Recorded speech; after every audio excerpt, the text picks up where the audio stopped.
Hi all, welcome back to Security and Privacy in Cloud. I am J. Lavanya, Assistant Professor of CSE Department. In this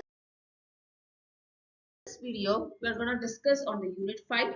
Topic is that monitoring, auditing and management. Under that, the subtopic is that secure management and user management. So let's see one by one. So what is meant by secure management? So secure management is also known as security management. That is the process of protecting an organization's information system and assets from security threats.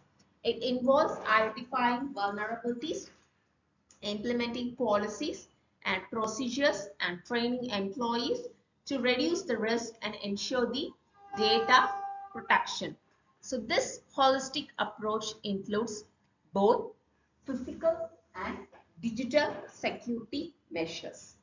So once Oracle manages the SaaS based on some well-documented set of some security-focused standard operating procedures, that is SOP. So the SOP provides the direction and describes some activities and tasks undertaken by the Oracle personnel when delivering the services to the customers.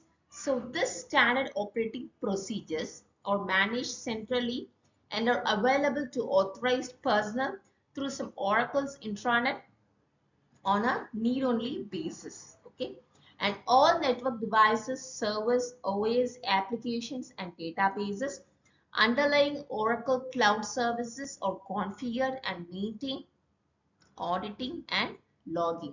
So all logs are forwarded to a security information and event management, that is SIEM system. So this SIEM is managed by the security engineering team and it is monitored 24/7 by the security operations team. So this sign is configured to alert the security operations team regarding any conditions deemed to be potentially suspicious for further investigation. So access given to review the logs is restricted to a subset of security administrators and security operations personnel only. So this is what it is called as security management or secure management. So the next topic is that key aspects of secure management. First one, asset identification, risk assessment, policy and procedure development, security training, technology implementation, monitoring and maintenance, and incident response. The first one is that asset identification. So here, identify all assets, including physical assets like buildings or equipments, or digital assets like data and systems and human resources, and risk assessment like evaluating potential threats and vulnerabilities to identify the areas where security measures are needed. And policy and procedure development is that creating and implementing security policies and procedures to guide the behavior and ensure compliance. And security training means educating the employees on security best practices and their responsibilities. And technology implementation, so using some security tools like firewall or intrusion detection system and access control system. Monitoring and maintenance, like regularly you have to monitor the security system, updating the software and adapting to new threats. And next is that incident response, so establishing a plan to respond to security incidents and minimize the damage. So why is a secure management important? So here, like, protection of confidential data, compliance with the regulations, business continuity, reduced cost, enhanced reputation. So protection of confidential data is that secure management helps organizations safeguard the sensitive information, including the customer data, trade secrets, and intellectual property. And compliance with regulation is that Like many industries are subject to some regulatory requirements for data protection and security such as GDPR and HIPAA and business continuity here. Like secure management helps to prevent disruptions to business operation caused by security incidents and reduced cost, like implementing effective security measures can help to reduce the cost of security breaches and recovery efforts. And enhance the reputation, a strong security posture can build trust with some customers and partners. And next topic is that different types of secure management. So what is meant by different types of secure management is that, so information so here it means like information security management, physical security management, cloud security management, and cyber security, which focuses on protecting the data and information systems. And next is that physical security management.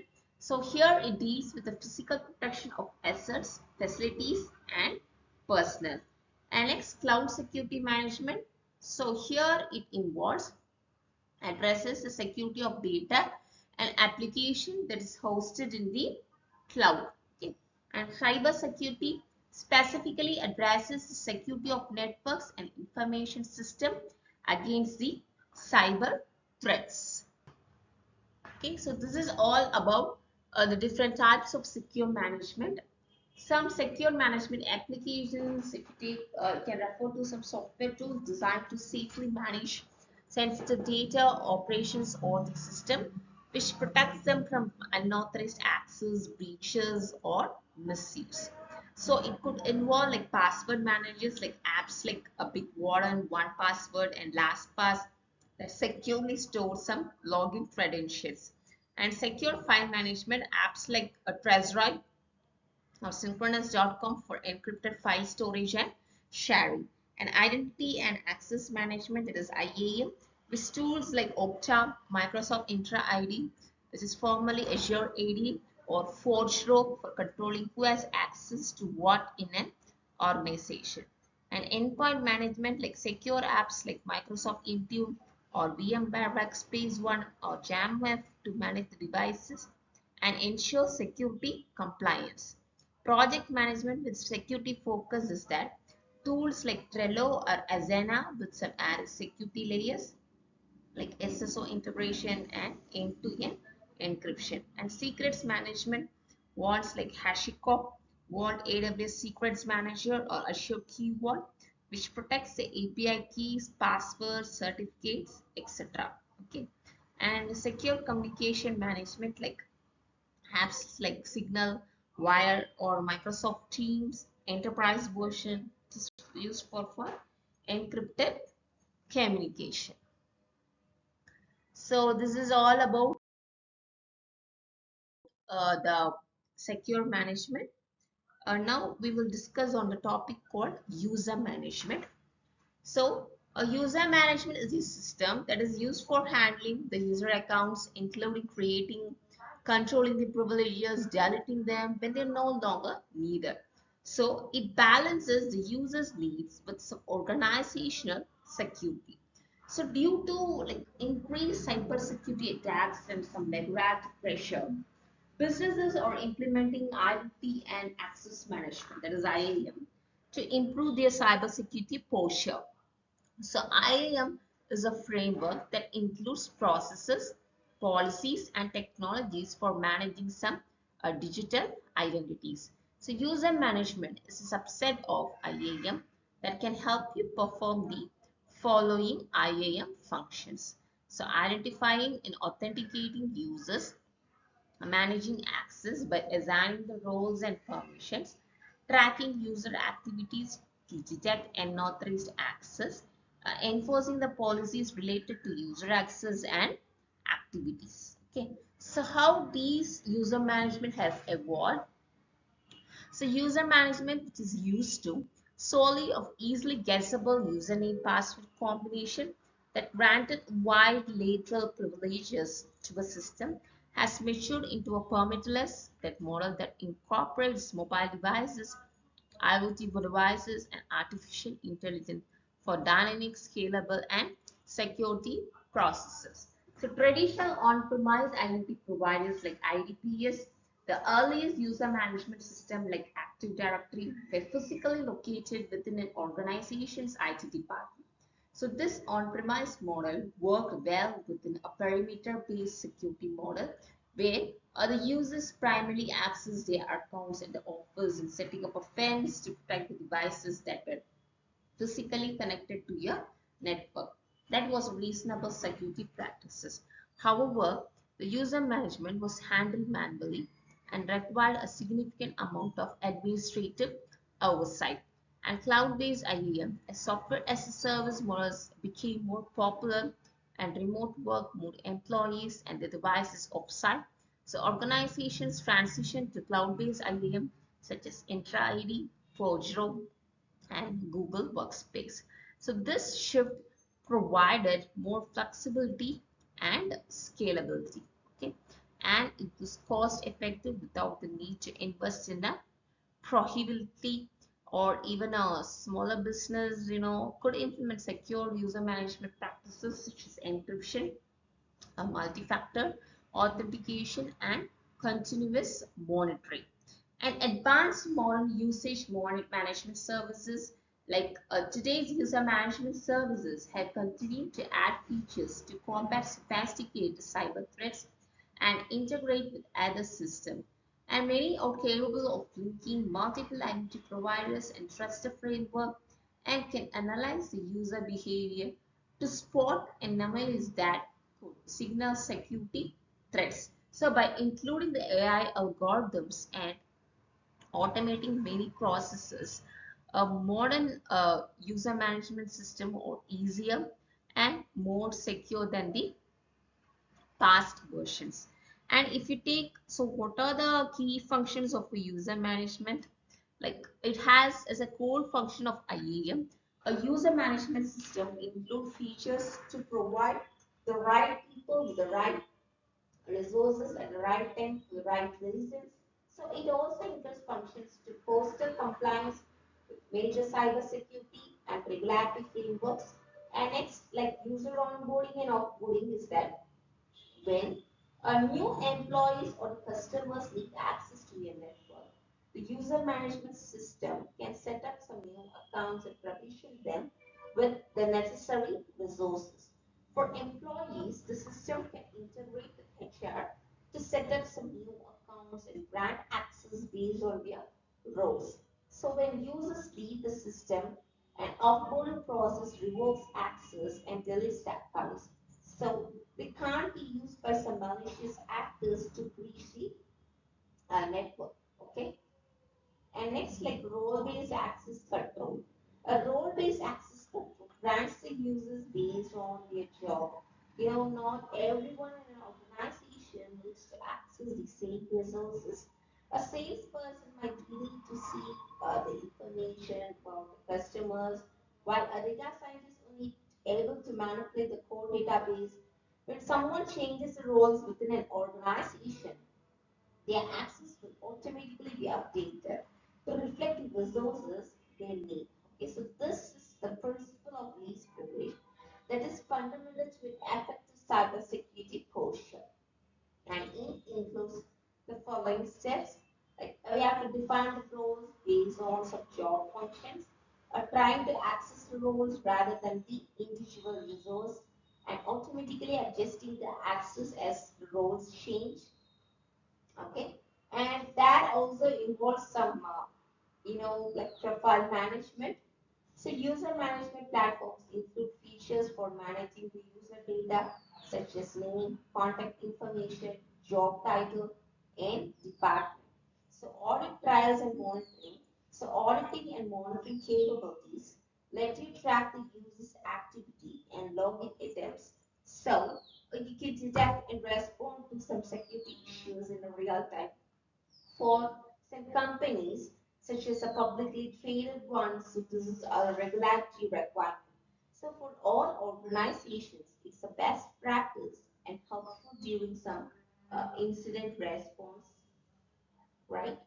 And automated workflow. Automation is another cybersecurity best practice that's being commonly incorporated into some almost all business operations. Particularly in cybersecurity, there are too many moving parts to stay on the top of everything manually, right? So automated workflows such as user provisioning or the access request and the lifecycle management helps to eliminate the human error. Okay, and in addition to freezing up your IP team or IT team for more high value tasks and integration with other systems. So to be effective, your user management platform needs to seamlessly integrate with your other systems, such as HR systems or communication platforms or directories or more. So by leveraging thousands of tools like HR systems, user management can automatically populate the user attributes and define the roles, ensuring consistency and accuracy across the organization. And next, like if you're gonna take like password policies, strong and unique password requirements can be set for all users. You can also set some minimum length and complexity, expiration periods and recovery processes to meet your organization standards. And next, if you take like notification and alerts, you can set up alerts to notify the administrators and users about triggering the events such as access attempts, security issues, and policy violations. Okay, And next, is that there are benefits of user management. What are the benefits if you take? Like user management simplifies the governance of identities and user access within your organization. So by acting as a gatekeeper and granting access only to those with some authenticated and authorized credentials, user management protects the integrity of the system and data without some undue friction for the users. So the benefits of implementing the user management includes the following, like enhanced security, improve user experience, improve efficiency, and reduce administrative costs, better compliance with some software licenses, monitoring, user management, zero trust security, passwordless authentication, product led growth, that is PLG, increased complexity, implementing some. Uh, so these all comes under the main benefits of the user management. So let us discuss one by one. So the first benefits of this user management simplifies the governance of IDs and user access within your organization. So by acting as a gatekeeper and granting access only to those with some authenticated and authorized credentials, user management protects the integrity of the systems and data without undue friction for the users. So the benefits of implementing user management include the following. The first one, it enhances security. So controlling who has access to your systems and applications is the baseline security measure. So user management allows you to block some unauthorized users from specific applications while allowing them to use the ones they need to do their jobs. Okay.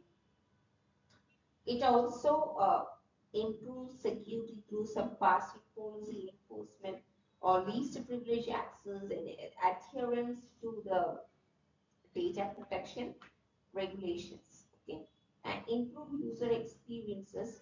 So here, when people, run into friction while using an application, they'll try to find a way around it. Because of this natural tendency, it can seem like security and the user experience are at odds. And while it's true that security measures such as multi-factor authentication can cause frustration for the people, user management can also improve the user experience through a user-friendly registration interface and options such as single sign-on or passwordless authentication. Okay.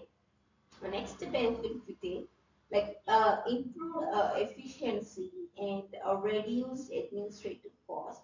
So here, a user management platform can reduce the administrative cost by automating like many of the tasks associated with implementing IT and access management.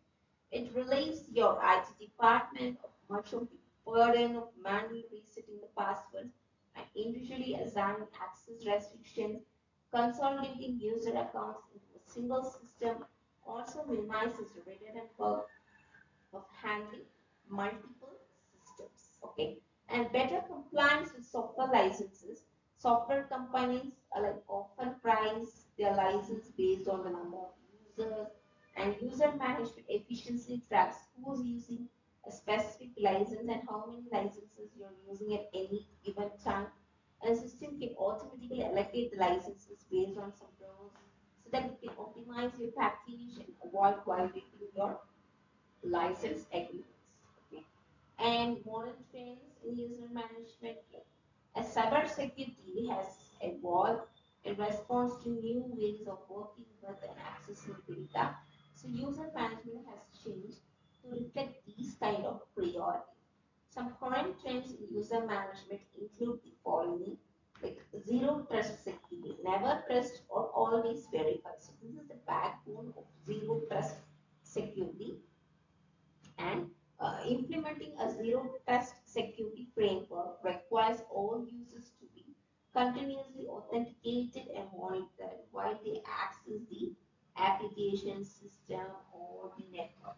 So, unlike traditional security models, which are based on the trust but verify principle, zero trust doesn't automatically trust the devices or the users situated within an organization's perimeter.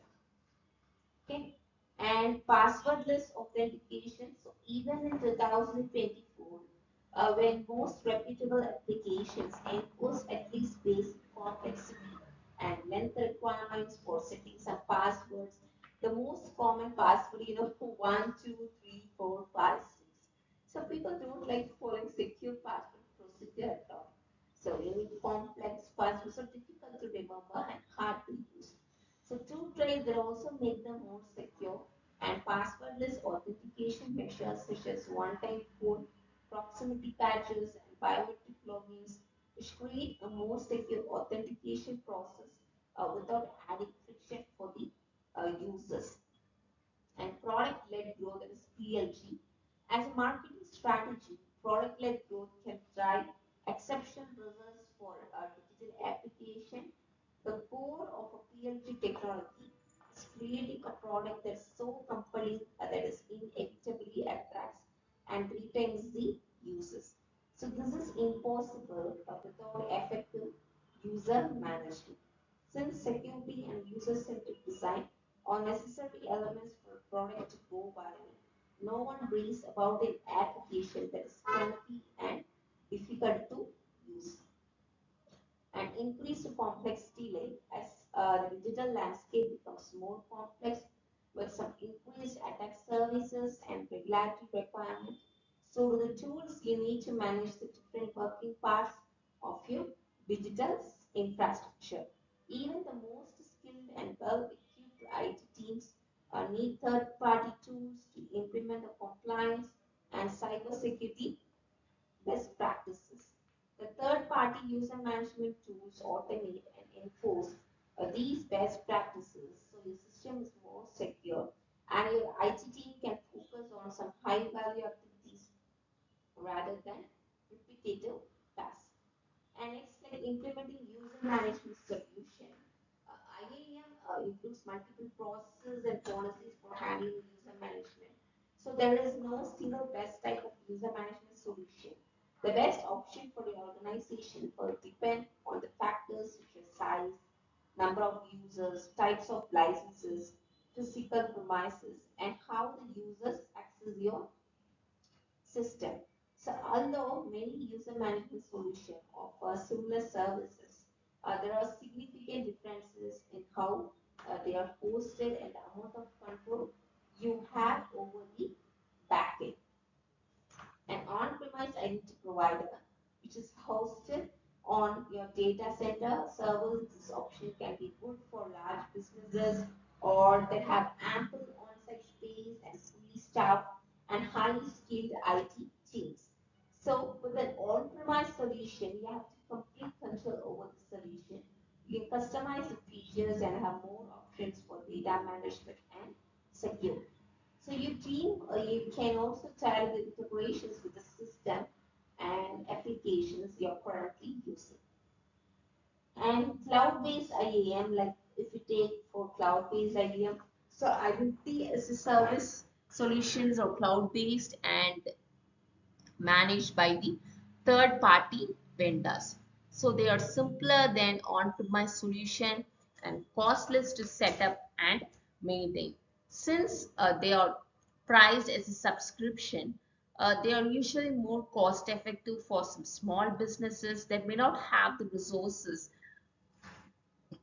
to invest in some on-premise options. So as with other outsourcing options, IDAAS, that is Identity as a Service Solution, which provides expert services without the expense of hiring in-house professionals and procuring physical equipment. However, it's not just for startups or small businesses. Enterprises also use IDAAS, which is often in conjunction with some on-premise solution. As most organizations move to some hybrid environments, they need a combination of user management solutions. So user management services like different types of user management software, which provides a range of features from fully customizable services to cookie cutter functionality. So some common services include like end-to-end login process or multi-tenancy support, self-service account management, and user management in the cloud. An end-to-end login process. So complete end-to-end login process cover every action required from the time a user attempts to login. So unless they gain access to the resources they need, including authentication, authorization, session management, and audit logging. And multi-tenancy support, which is a cloud-based user management service offer a multi-tenancy architecture, the ability to accommodate multiple users under one architecture. So this allows them to save different user groups without compromising the security. So each group's data is separated and protected from other groups to maintain the privacy and security. Next, user management service is that self-service account management. Secure, while user management as a service provides a platform, there are also self-service options that allows you to create and manage the profiles and handle the access requests and account recovery. You can also manage your preferences and notifications through your account. So these features help to reduce the support cost for services your team we can handle on its own and improve the end user experience since it eliminates a surface layer. And last service like is that user management in the cloud. There are so many options in the cloud solution as we know. Secure one thing like most organizations will handle at least some aspects of the user management in the cloud. Why? The cloud-based solutions are convenient and cost-effective. So they also present some unique challenges which is primarily related to some security or data privacy and some solid system. So these are the key components involved in cloud user management. So first one, user provisioning and deprovisioning. Second one, authentication. Third one, authorization. Fourth one, identity federation. Fifth one, audit and monitoring. And last one is that user groups and rules. So first one, user provisioning and deprovisioning, which means creating and removing the user accounts, like often automated via some identity and access management systems. And authentication, like verifying the identity using some username and password, or by means of some multi-factor authentication or single sign-on, or the biometrics. Okay, and authorization, which means like granting appropriate permissions and roles. And common model is that role-based access control or the attribute-based access control, which we have discussed already in the unit 1, 2, and 3. You can check out that videos. And identity federation, which allows users from one domain like a corporate directory to access to resources in the another, like a cloud provider, without creating some duplicate accounts. And next is that if you are going to use something like auditing and monitoring, so that involves some set of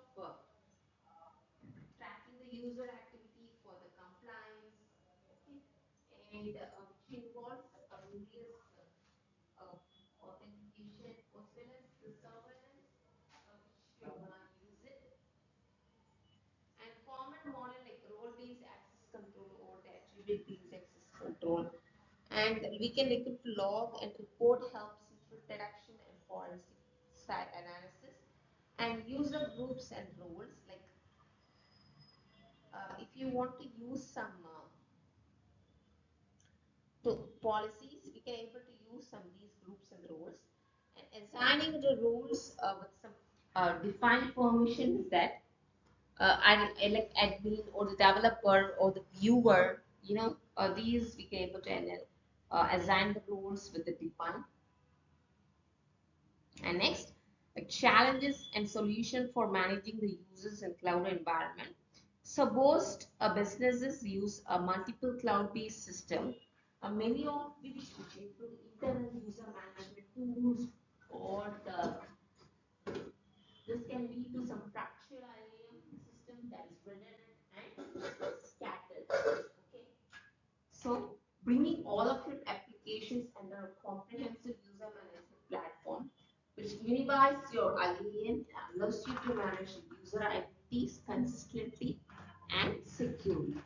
So an overarching user management system can also simplify your data protection and security compliance with integrated tools that enforce the standards across the multiple environments.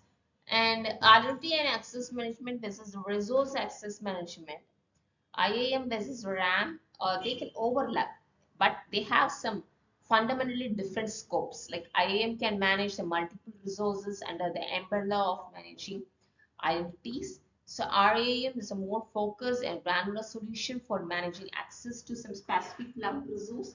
So it often uses some tagging to control the resource and access to it. However, it can be integrated with the cloud-based identity and access management service for some unified access control. And so what are the key requirements for a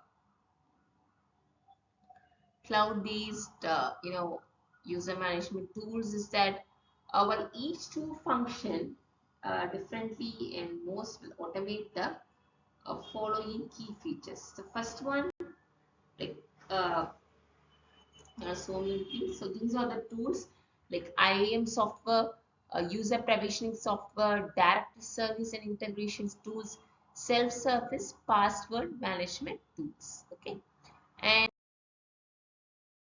what are the key functions automated by the user management uh, tools is that? So these are the 7 important key functions which is automated by the user management tools. First one is that user provisioning and deprovisioning. So accounts can be created, disabled, or changed based on the predefined settings, such as when an employee is hired or leaves your organization.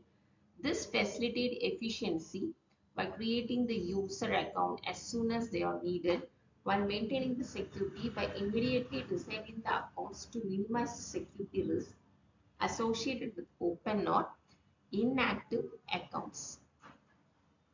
And access management, like access to resources is assigned or changed or revoked based on the policies you set, including the roles, departments, or the job functions. So changing the parameter in your system will automatically trigger a change in the access right. And single sign-on and multi-factor authentication, a cloud user management system automates the SSO and MFA to make the strong security measures seamlessly for the end users without trying up to identity. And password management, like most platform users can manage their own credential through a self-service portal. They can change their passwords or update their contact information and unlock their accounts without needing to contact the support. And user activity monitoring. For improved security, user management software monitors the real-time activity and alerts it to you if it's identified any anomalous activity that could indicate some unauthorized access or the security risk. And auditing and compliance reporting. An IAM system can also track the user activity and generate the audit logs and compliance reports to simplify your compliance efforts and make it easier for an instant response team so to conduct postmortems in the event of a security breach and regular updates to the user attributes. So the user management software automates the critical functions such as updating the user attribute or by integrating with authoritative systems like HR databases. These tools can automatically synchronize the user information such as job titles, department changes, or the contact details. So what are security best practices in the user management? Like given that 80% of the security breaches are caused by the identity and credential misconfiguration, so there are the best practices that will help improve your overall security posture. First one, strong authentication methods and access control.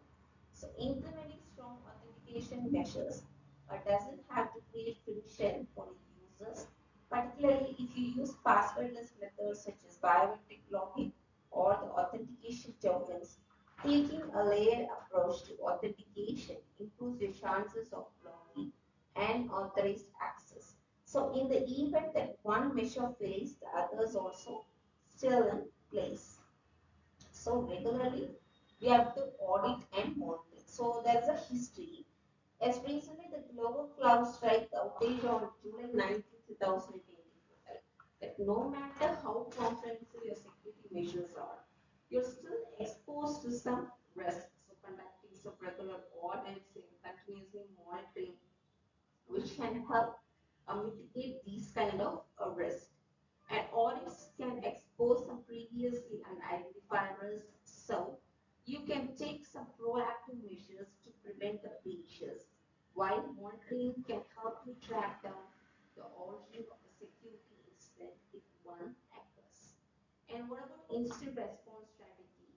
As incident doesn't have to be a major catastrophe, it can be a simple bug that disrupts the service for a handful of users. Okay. So creating an instant response strategy and following it for these smaller or run-of-the-mill incidents will help you to take quick action to mitigate the damage if the last security breach even occurs.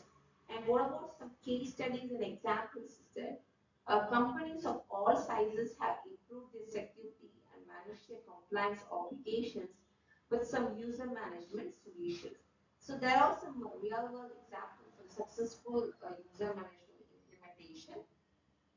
As a Department of Defense contractor, Lockheed Martin was compliant with security controls listed in the National Institute of Standards and Technologies, that is NIST.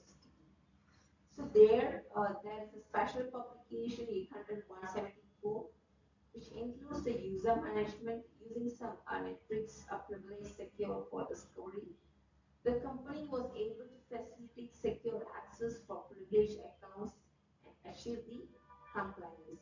So a government agency account management, resulting in an inefficient use of labor and resources, as well as some subpar results that compromise security. Implementing some metrics group ID allow the agency to automate its previously manual ID management. It streamlines its workflows and improve its overall security. And so, what are the key studies we have learned is that secure. So these case studies illustrate the importance of implementing the user management software for compliance, security, and efficiency purposes. They also highlight the positive results that come from an automating complex administrative and security tasks. So while doing, you have to choose the right user management solution. There are many user management platforms and tools on the marketplace where to choose the best solution for your organization. You have to clearly understand what you need and evaluate options based on some of your objectives. Factors to consider when selecting a user management tool. When you're narrowing down from a list of options, say the functionalities and features you need, or whether the solution will integrate with the systems you're currently in use, and whether the solution meets your compliance obligations, or whether the solution can scale with your business growth, how a comprehensive and responsive customer support is the vendor's experience and reputation in your industry. Okay. And when you narrow your choices down to short list, you can perform a more in-depth comparison of your options. You can check your online reviews on sites such as GV2 or ask for reference directly from the vendors. Make sure you follow up by calling and talking to other customers to get a first-hand account of their experience. And tips for a seamless implementation integration. You will get the best results from your chosen user management system if you can take a structured approach to implementation. Secure buy-in from some relevant stakeholders at all levels by highlighting the benefits, and plan to roll out your systems in phases. Thoroughly train your employees on using the system based on their roles and responsibilities, and do a test rollout so that you can solicit the feedback from the participants. You can fix any issues you identify in the testing phase, and you can conduct a full-scale implementation, or you can closely monitor your system and make adjustments as needed. Okay, So these are the tips to be followed.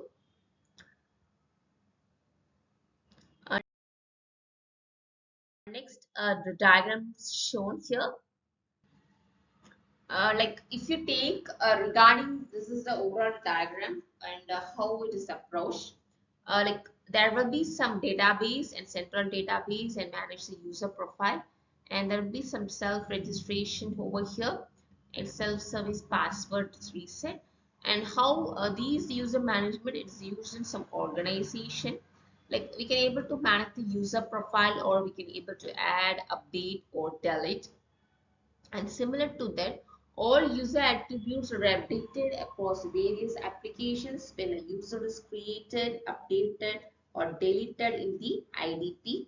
And one central database like system and network administrators use some universal directory services to manage and control access for the user at the application and infrastructure resources, and data consistency with some group provisioning, synchronize the user groups with all relevant apps with group provisioning, and grant them same level of experience. So in order to gain some flawless user experience, you can go for some convenient self-registration and personalization, self-service, a password reset. Okay. So in order to prevent some unauthorized access, you can go for some strong security, like strong password policies or single sign-on, multi-factor authentication, and adaptive authentication, as well as lifecycle management. Okay. And so this is all about the user management. And apart from this user management, it has also been tried in various industries. The main requirement like cloud application support or the create new user or multiple logins, password reset, regulatory compliance support, session control, user access management, user listing, and user property management. Okay, so this is what the benefits we are gonna see here. Okay, so in this particular video, we have discussed on the topics like secure management. Yes, in that secure management, we have seen something like uh, sorry. So in secure management, we have discussed what is meant by secure management and what are the key aspects of secure management, and why this secure management is important, and what are the different types of secure management. And next topic, like what is meant by user management and how it is evaluated, and like what are the advanced key functions of the user management. And we have discussed on the model trends in user management and implementing the user management solution, and how to work it on some user management services, and what are the key components of the cloud user management, and what are the challenges and solution for managing the users in the cloud environments, and what are the key requirements for the cloud-based user management, and what are the tools which is required for automating the user management, and key functions automated by the user management tools, and what are the best practices in the user management, and real-time examples we have seen like based on the Martin which happened in 2024. Okay, and factors to be considered while selecting a user management tools. Yes, I hope you have had clear idea on the secure management and user management. Hope you have understand. We will see in the next video. Thank you all.